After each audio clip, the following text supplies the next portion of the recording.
शाह के बयान का डॉक्टर फारूक अब्दुल्ला ने जवाब दिया। उन्होंने कहा कि बीजेपी जम्मू कश्मीर को प्रदेश का दर्जा नहीं देगी, बस लोगों को बेवकूफ बना रही है। क्या कुछ उन्होंने कहा, आपको दिखाते हैं।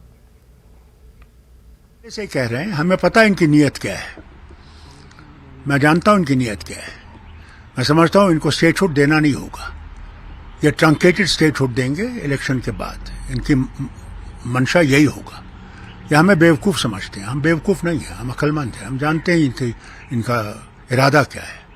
इनका इरादा ये नहीं होता तो डिलिमिटेशन भी नहीं करते जिस तरह इनने की है। ये चाहते हैं कि एक मुस्लिम मेजॉरिटी स्टेट को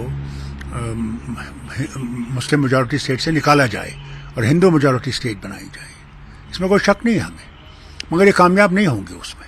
जम्मू में भी, सारी रियासत में ये हो रहा है और ये डराने की कोशिश की जा रही है। अब देखिए, दिल्ली में भी जब कॉलोनीज बनी थी और वो अनऑथराइज्ड कॉलोनीज थी, उनको रेगुलराइज किया गया। यहाँ क्या वजह है कि इनको रेगुलराइज नहीं कर सकते? और इस वक्त सर्दियों के वक्त में और गुर्बत आसमान पे है। एक दुकानदार जो 2 पैसे कमाता है वो आज वो उससे भी महरूम हो गया।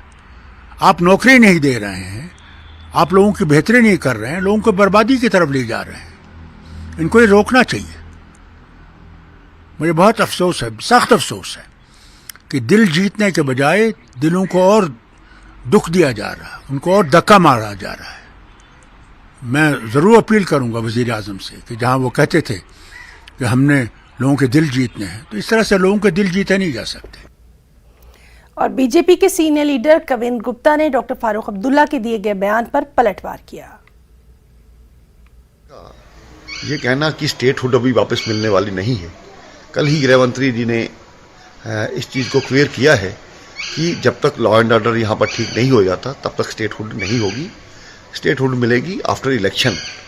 तो ये अच्छी बात है। पहले भी जो सरेंडर मिलिटेंट्स हैं उनको भी यहाँ पर पुलिस में लाते रहे और उसी का परिणाम रहा कि आज वहाँ पर लॉ एंड ऑर्डर बिगड़ा। अंदर से लोग बैठे हुए जो जानकारियाँ देते थे उसके कारण से मिलिटेंसी बढ़ी। इसके साथ समझौता नहीं किया जा सकता। अगर यहाँ पर लॉ एंड ऑर्डर मेंटेन होगा तभी जिस प्रकार से स्टेट में विकास हो रहा है वो भी चलेगा और मिलिटेंसी खत्म होगी। तो मुझे लगता है कि इस बात को बार बार दोहराना कि स्टेटहुड से ज़्यादा यहाँ पर डेवलपमेंट हो रही है और जम्मू कश्मीर का एक नया दौर है। यहाँ पर टूरिज्म डेवलप होगा, यहाँ पर नए नए प्रोजेक्ट और इंफ्रास्ट्रक्चर डेवलपमेंट जो हो रही है और रोजगारी भी यहाँ पर ख़त्म होगी। इस बात को उनको समझना चाहिए। हिमाचल प्रदेश में जल्द ही नई हार्टिकल्चर पॉलिसी लागू की जाएगी। बागबानों से बातचीत में बागबानी सचिव संजय अवस्थी ने उन्हें ये भरोसा दिलाया है कि 1.5 महीने में नई पॉलिसी लागू हो जाएगी।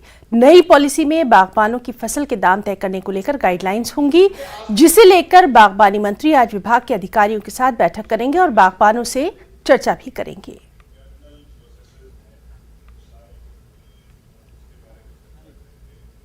बीजेपी बंद किए गए संस्थानों को खोलने की मांग को लेकर फिर से सड़कों पर उतरेगी। बीजेपी ने सरकार को घेरने की अपनी रणनीति का ऐलान कर दिया है। पहले चरण में आज से 25 फरवरी तक पार्टी डी नोटिफिकेशन के खिलाफ मंडल स्तरीय हस्ताक्षर अभियान चलाएगी, जिसका प्रदेश संयोजक नैना देवी से विधायक रणधीर शर्मा को बनाया गया है। हस्ताक्षर अभियान के बाद 25 फरवरी से 5 मार्च तक जिला स्तर पर रोष रैली निकाली जाएगी, जिसमें नेता प्रतिपक्ष जयराम ठाकुर सहित बीजेपी के सभी पूर्व मंत्री, सभी विधायक, केंद्रीय मंत्री और पदाधिकारी शामिल होंगे। जिला स्तर पर रैली निकालने के बाद जनता के हस्ताक्षर किए हुए राज्यपाल के नाम पर ज्ञापन डीसी को सौंपा जाएगा, जिसमें यह मांग होगी कि सुक्खू सरकार ने पिछली सरकार में खुले जिन संस्थानों को बंद किया उन्हें फिर से खोला जाए, क्योंकि लोगों को कई जगह दफ्तर बंद होने से परेशानियों का सामना है।